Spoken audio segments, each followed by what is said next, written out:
Assalamualaikum warahmatullahi wabarakatuh. Selamat pagi. Kami dari kelompok 2 akan menjelaskan tentang materi radiasi gelombang elektromagnetik. Perkenalkan, nama saya Revaliana Nanda Putri Permata. Saya Yoside Marsanda. Saya Priyati. Saya Liviani Labia. Saya Immanuel Rivaldo Baru. Saya Fadil Sulo. Sebelum membahas lebih jauh tentang gelombang elektromagnetik, Anda perlu mengetahui sifat-sifatnya terlebih dahulu. Sifat-sifat gelombang elektromagnetik sebagai berikut. Yang pertama, nilai maksimum dan minimum medan magnet dan medan listrik terjadi pada waktu yang tepat dan sama. Yang kedua, pola penjalaran medan magnetik tegak lurus dengan arah rambat gelombang sehingga merupakan gelombang transversal. Yang ketiga, dapat mengalami pemantulan, pembiasan, interferensi, difraksi, dan polarisasi. Yang keempat, tidak dipengaruhi oleh medan listrik dan magnet karena tidak memiliki muatan. Yang kelima, kecepatan merambat di ruang hampa 3 kali 10 pangkat 8 meter per sekon. Kecepatannya akan berubah jika merambat pada medium yang memiliki kerapatan berbeda. Kecepatan perambatan gelombang elektromagnetik hanya bergantung pada permitivitas listrik atau epsilon 0 dan permeabilitas magnetik di ruang hampa atau mu 0. Adapun rumus kecepatan gelombang yaitu C sama dengan 1 per akar epsilon 0 dikali mu 0. Dengan keterangan C itu adalah kecepatan gelombang elektromagnetik 3 kali 10 pangkat 8 meter per second. Epsilon 0 adalah permitivitas listrik 8,85 kali 10 pangkat min 12 kolom kuadrat per newton meter kuadrat. Mu 0 adalah permeabilitas magnetik di ruang hampa 4 pi kali 10 pangkat min 7 Weber per ampere meter.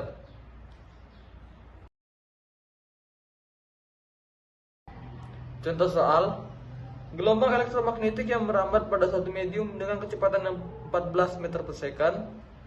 Berapa besar permeabilitas medium jika permitivitas mediumnya ialah 6 Weber per ampere meter?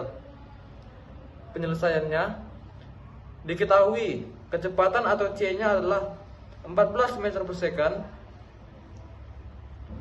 Permitivitas mediumnya atau epsilon adalah 6 Weber per ampere meter. Ditanyakan, besar permeabilitas mediumnya atau mu. Jawabannya, C sama dengan 1 per akar dari mu dikali epsilon. Maka 14 sama dengan 1 per akar dari mu dikali 6. Mu sama dengan 1 per 14 kuadrat dikali 6. Mu sama dengan 0,00085 Weber per ampere. Jadi permeabilitas mediumnya adalah 0,00085 Weber per ampere meter.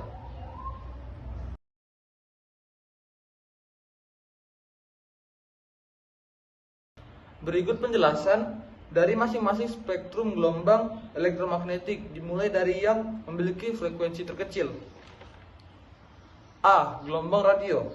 Frekuensi gelombang radio dimulai dari 30 kHz ke atas. Gelombang radio dikelompokkan berdasarkan lebar frekuensinya, yaitu low frekuensi 30 kHz sampai 300 kHz, medium frekuensi 300 kHz sampai 3 MHz, high frekuensi 3 MHz sampai 30 MHz, very high frekuensi 30 MHz sampai 300 MHz, ultra high frekuensi 300 MHz sampai 3 GHz, dan super high frekuensi lebih dari 3 GHz. Alat yang memanfaatkan gelombang radio antara lain radiofon, telepon genggam, pesawat radio, dan pesawat televisi. Yang pertama, radiofon. Radiofon adalah telepon yang tidak menggunakan kabel. Alat ini memanfaatkan satelit komunikasi. Telepon jenis ini sering mengalami gangguan jika cuaca tidak baik. Yang kedua, telepon genggam. Telepon genggam memancarkan frekuensi dari 824,04 MHz sampai dengan 848,97 MHz. Sinyal yang diterima telepon genggam dari 869,04 MHz sampai dengan 893,07.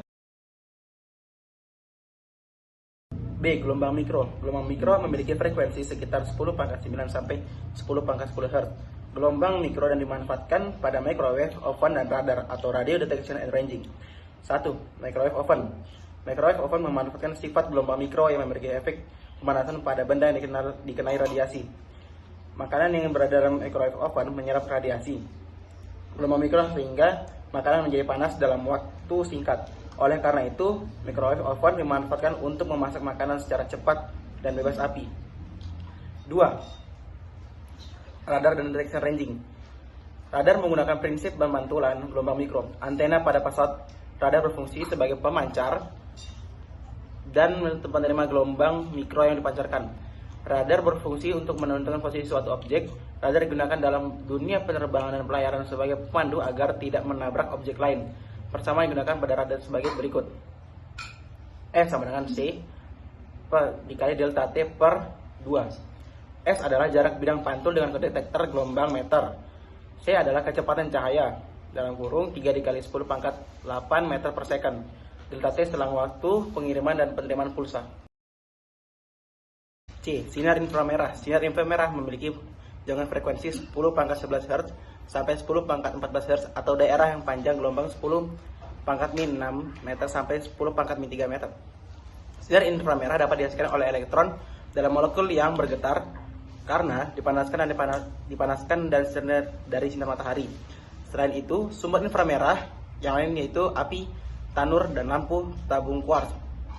Apabila suatu benda dipanaskan akan memancarkan sinar inframerah yang jumlah sinarnya bergantung pada suhu dan warna benda. Berdasarkan keadaan benda yang memancarkan sinar inframerah ketika terbakar, inilah suatu satelit di luar angkasa dapat mendeteksi daerah-daerah sinar inframerah ini yang mengalami kebakaran hutan.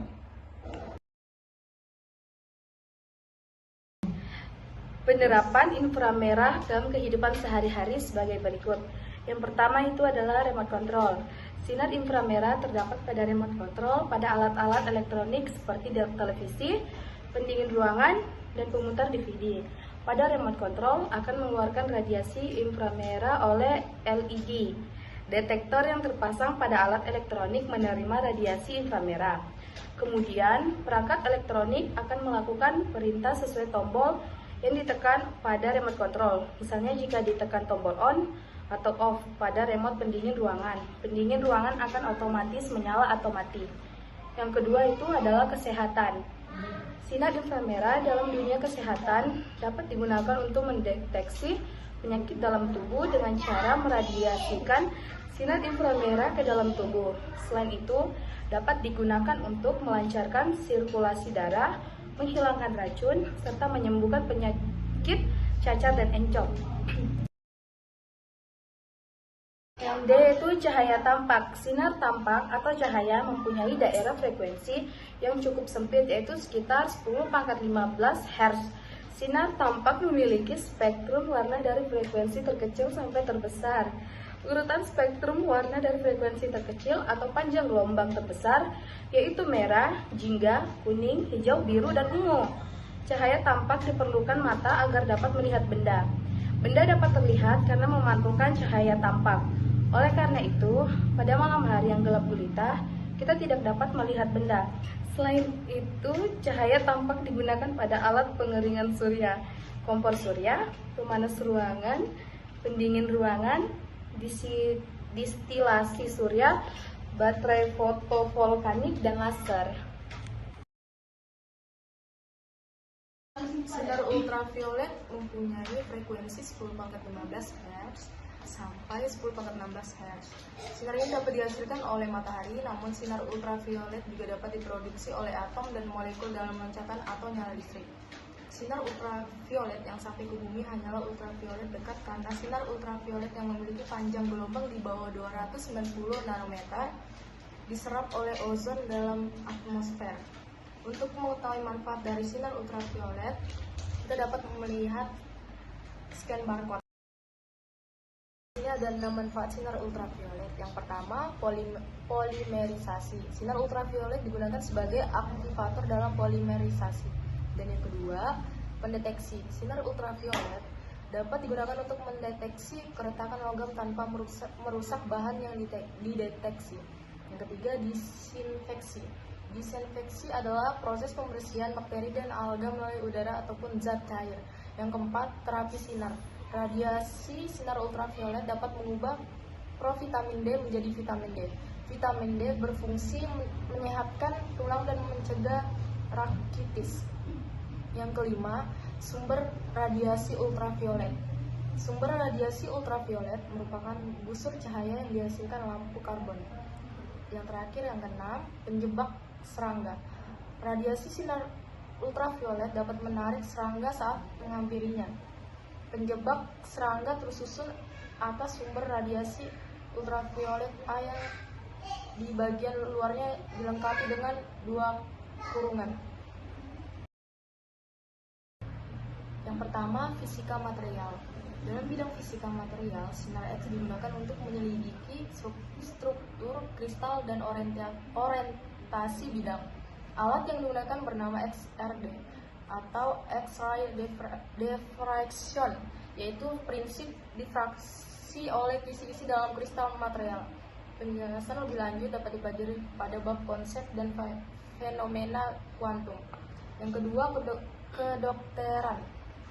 Dalam bidang kedokteran, sinar X digunakan untuk menceritakan organ dalam tubuh seperti kelainan tulang dan melihat kesehatan toraks.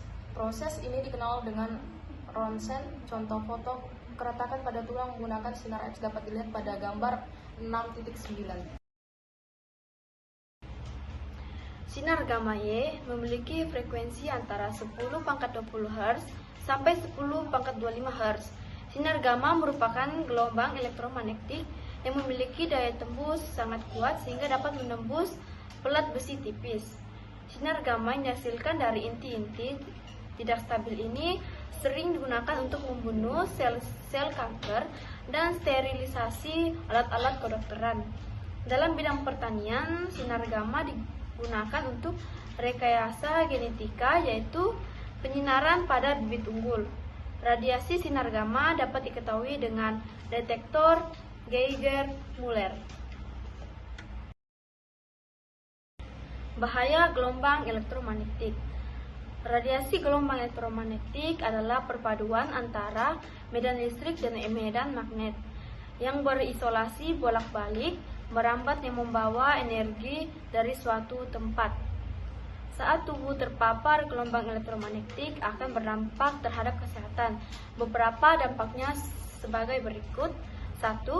Radiasi sinar UV yang berlebihan dapat mengakibatkan kanker kulit, gangguan penglihatan, dan mengganggu keseimbangan alam seperti pengaruh buruk terhadap tanaman dan dari kehidupan bawah air seperti plankton dan benih ikan.